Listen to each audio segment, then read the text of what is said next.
Students, তোমাদের এই পাঠে অভিস্রাবণ চাপ সংক্রান্ত তথ্যগুলো আমরা পড়ব। আমরা পড়ছিলাম কলিগেটিভ প্রপার্টি। কলিগেটিভ প্রপার্টির 4টে টার্ম নিয়ে আমরা পড়ছিলাম। তো 4টে টার্মের মধ্যে আমরা লাস্ট টার্মে এসে পৌঁছেছি, সেটা হচ্ছে অভিস্রাবণ চাপ। প্রথমে আমাদেরকে জানতে হবে অভিস্রাবণ কি। অভিস্রাবণ কি এটা আমাদেরকে প্রথমে জানতে হবে। না, নির্দিষ্ট দ্রাবক থেকে উদ্ভূত অসমান গাঢ়ত্ব বিশিষ্ট দুটি অসমান গাঢ়ত্ব বিশিষ্ট দ্রবণ নেওয়া হলো। সে অসমান গাঢ়ত্ব দ্রবণকে অথবা কোনো দ্রবণকে তার দ্রাবক থেকে অর্ধবেদ্য পর্দা, দুটি দ্রবণকে অসমান গাঢ়ত্ব মানে দুটো অসমান গাঢ়ত্বের দ্রবণ নেওয়া হয়েছে, সেই দুটো দ্রবণকে অথবা কোনো দ্রবণের মধ্যে বা দ্রাবককে অর্ধবেদ্য পর্দা দ্বারা পৃথক করে রাখলে নিম্নতর গাঢ়ত্বের দ্রবণ থেকে উচ্চতর গাঢ়ত্বের দ্রবণে অথবা দ্রাবক থেকে দ্রবণে, যদি দ্রাবক আর দ্রবণ নিই, যদি দুটো দ্রবণ নিই, তার কম গাঢ়ত্ব বিশিষ্ট দ্রবণটা থেকে বেশি গাঢ়ত্ব বিশিষ্ট দ্রবণের দিকে, আর যদি দ্রাবক আর দ্রবণ নিই, তাহলে দ্রাবক থেকে দ্রাবকের যে স্বতঃস্ফূর্ত প্রবাহ হয়, মানে সেটা হচ্ছে অভিস্রবণ। আমরা জেনেছিলাম, আমরা এর আগে পড়েছিলাম ব্যাপন, বেশি গাঢ়ত্বের দ্রবণ থেকে কম গাঢ়ত্বের দ্রবণের দিকে অণুগুলো যাতায়াত ঘটে। অভিস্রবণের ক্ষেত্রে কম গাঢ়ত্বের দ্রবণ থেকে বেশি গাঢ়ত্বের দ্রবণের দিকে অণুগুলো যাতায়াত ঘটে, এটা হচ্ছে অভিস্রবণ।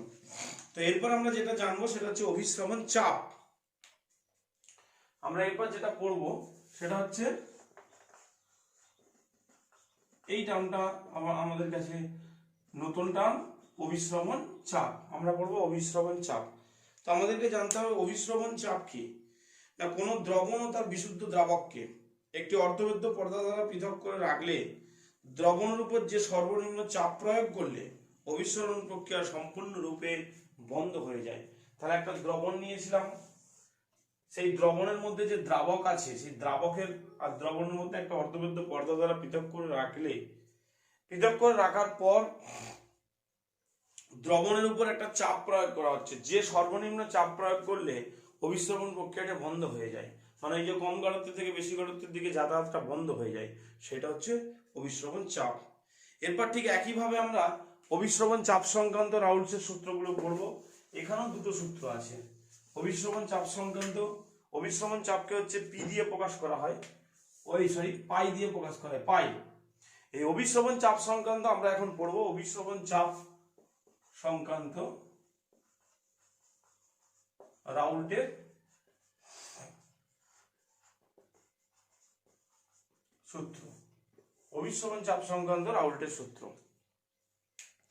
তো দেখো, তার প্রথম সূত্র পড়ছি আমরা, বলছে স্থির উষ্ণতায় সেই একই রকম ভাবে দ্রাবক, কিন্তু এখানে বৈশিষ্ট্য হচ্ছে অনুদ্বায়ী তড়িৎ অবিশ্লেষ্য কঠিন অসংযোজিত।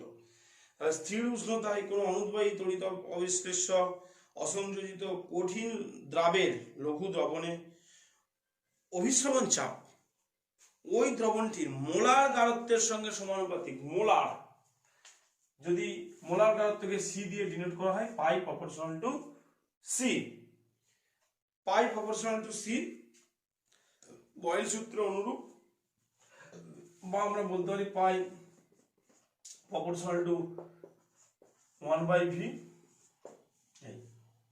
যেহেতু সি প্রপোর্শনাল টু 1/v আয়তন।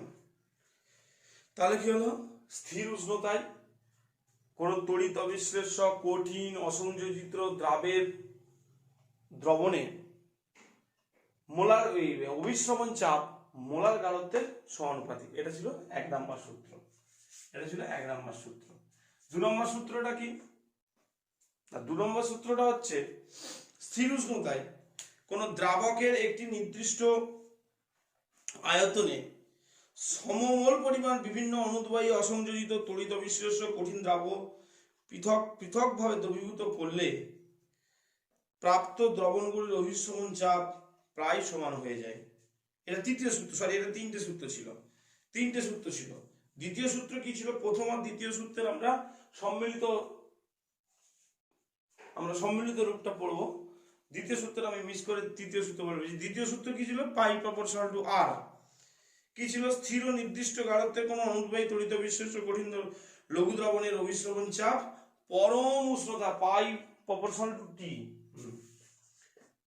পাই প্রপোর্শনাল টু টি স্থির উষ্ণতায়, দ্বিতীয় সূত্রটা কি ছিল, স্থির উষ্ণতায়, তাহলে আমরা কি কোনো কঠিন তড়িৎ অবিশ্লেষ্য, এখানে স্থির উষ্ণতায় বললে ভুল হয়ে যাবে, এটা হচ্ছে কঠিন স্থির গাঢ়ত্বে, গাঢ়ত্বটা স্থির হবে, গাঢ়ত্বটা স্থির, কঠিন অনুদ্বায়ী অসংযোজিত তড়িৎ অবিশ্লেষ্য দ্রাব মিশ্রিত কোনো দ্রবণের অভিশ্রবণ চাপ পরম উষ্ণতার সাথে সমানুপাতিক, পরম উষ্ণতার সঙ্গে সমানুপাতিক। আচ্ছা, এই দুটো সূত্রের একসঙ্গে জয়েন্ট আমরা কি লিখতে পারি, pi proportional to CT, or equal to লিখতে পারি pi equal to C R T, যেখানে আর হচ্ছে সমানুপাতিক ধ্রুবক, যেখানে এটা কে লেখা হয় এক মোল গ্যাসের ক্ষেত্রে আর লেখা হয়, ঠিক আছে।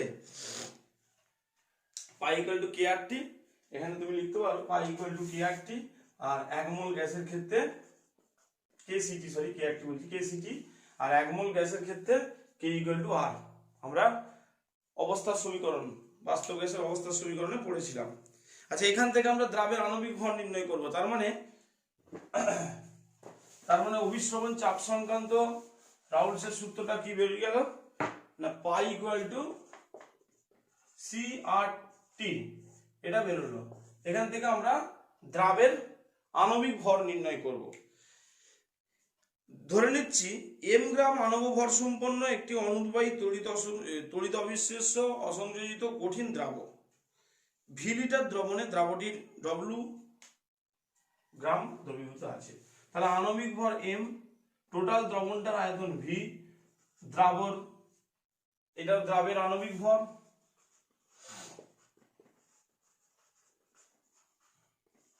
আর এটা দ্রাবের ওজন ডব্লু গ্রাম দ্রবীভূত আছে।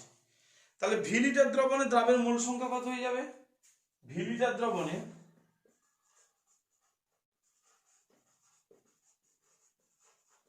দ্রাবের মোল সংখ্যা কত হয়ে যাবে, n equal to W by M, তাহলে হয়ে যাবে ডব্লু বাই এম।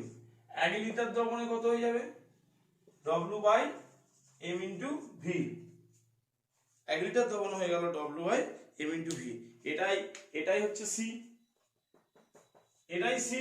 তাহলে তখন এই সমীকরণে কি হয়ে যাবে, সি এর মানটা এখানে pi equal to C R T, তাহলে pi equal to C R টির জায়গায় পাই ইকুয়াল টু বসিয়ে দাও, যে pi equal to W by M into V উপরে আর টি, তাহলে এখানে এম ইকুয়াল টু কত হয়ে যাবে, W into R T by pi into V, বুঝা গেল। এইটা হয়ে গেল আমার আণবিক ভর, দ্রাবের আণবিক ভর নির্ণয় অভিশ্রবণ চাপ সংক্রান্ত। আচ্ছা, এরপরে আমাদেরকে তিনটে সলিউশন পড়তে হবে, আইসোটোনিক, হাইপোটোনিক আর হাইপারটোনিক। তিনটে সলিউশন আমরা পড়বো, আইসোটোনিক, হাইপোটোনিক আর হাইপারটোনিক সলিউশন। প্রথম আমরা পড়বো আইসোটোনিক। না, অর্ধবেদ্য পর্দা দ্বারা পৃথক করা আছে এমন দুটি দ্রবণের কোনো একটি থেকে অপরটির দিকে যদি দ্রাবকের প্রবাহ না হয়, অর্ধবেদ্য পর্দা দ্বারা পৃথক করা আছে এমন দুটি দ্রবণের একটা থেকে অন্যদিকে যদি দ্রাবকের প্রবাহ না হয়, সেটা হচ্ছে আইসোটোনিক দ্রবণ। হাইপোটোনিক দ্রবণ কি, অর্ধবেদ্য পর্দা দ্বারা পৃথক করা আছে এমন দুটি দ্রবণের মধ্যে যার অভিশ্রবণ চাপ কম, সেটিকে অপরটির সাপেক্ষে হাইপোটোনিক দ্রবণ বলা হয়। অভিশ্রবণ চাপ যদি দুটো অর্ধবেদ্য পর্দা দ্বারা পৃথক করা আছে এমন দুটো দ্রবণের যার অভিশ্রবণ চাপ কম, সেটা হচ্ছে হাইপোটোনিক। আর হাইপারটোনিক কোনটা, যেটার অভিশ্রবণ চাপ বেশি, অর্ধবেদ্য পর্দা দ্বারা আছে পৃথক করা আছে এমন দুটি দ্রবণের যেটার অভিশ্রবণ চাপ কম, সেটা হচ্ছে হাইপোটোনিক, আর যেটা অভিশ্রবণ চাপ বেশি সেটা হচ্ছে হাইপারটোনিক। আর দুজনের মধ্যে যদি দ্রাবকের প্রবাহ না হয়, সেই দ্রবণটার নাম হচ্ছে আইসোটোনিক দ্রবণ। তাহলে আমরা তিনটে দ্রবণ সম্পর্কে জানলাম, আইসোটোনিক, হাইপারটোনিক আর হাইপোটোনিক। এই হইল ব্যাপার। এবারে তোমাদেরকে যেটা জানতে হবে সেটা হচ্ছে অস্বাভাবিক সংখ্যাগত ধর্ম, যেটা জানতে হবে। তাহলে অস্বাভাবিক সংখ্যাগত ধর্ম, অ্যাবনর্মাল কলিগেটিভ প্রপার্টি।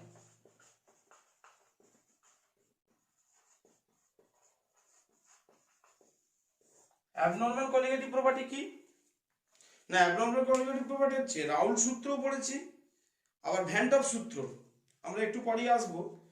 রাউল সূত্র পড়বো, আবার ভ্যান্টপ সূত্রও পড়বো। সেই ভ্যান্টপ সূত্র এবং রাউল সূত্রের ভ্যান্টপ ফ্যাক্টর আমরা একটু পরে আসবো। যে প্রাপ্ত সমীকরণগুলো প্রয়োগ করলে লঘু দ্রবণের সংখ্যাগত ধর্মগুলির মান গণনা করা যায়।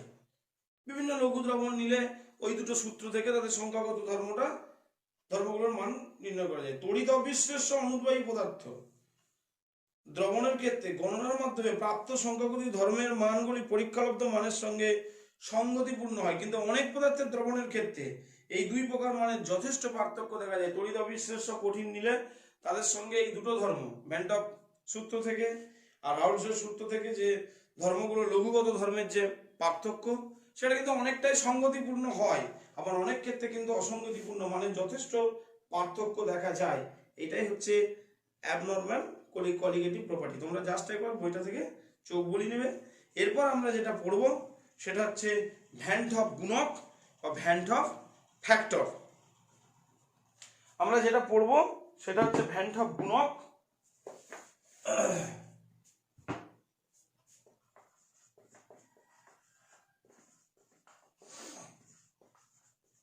বা ভ্যান্টপ ফ্যাক্টর। দেখো অভিস্রবণ চাপ সংক্রান্ত আমরা সমীকরণটা কি পেয়েছি? Pi equal to CRT, pi equal to CRT, এটা পেয়েছিলাম।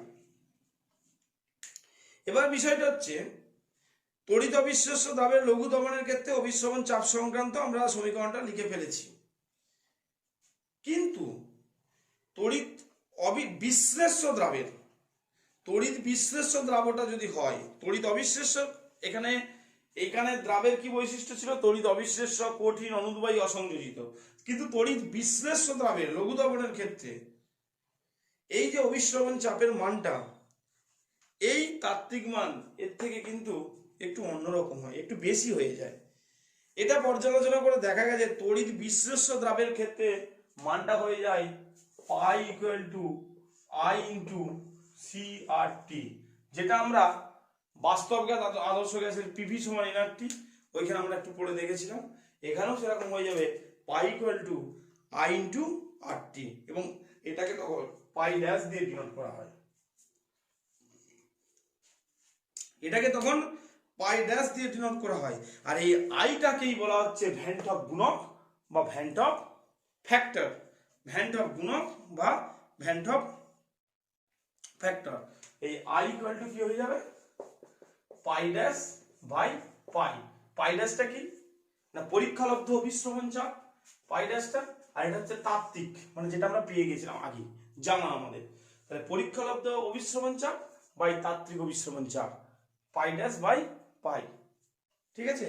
তার মানে কোন তড়িৎ বিশ্লেষ্য পদার্থের লঘু দ্রবণের পরীক্ষালব্ধ অভিস্রবণ চাপ এবং তাত্ত্বিক অভিস্রবণ চাপের অনুপাতকেই ভ্যান্টপ গুণক বা ভ্যান্টপ ফ্যাক্টর বলে। পাই ড্যাশ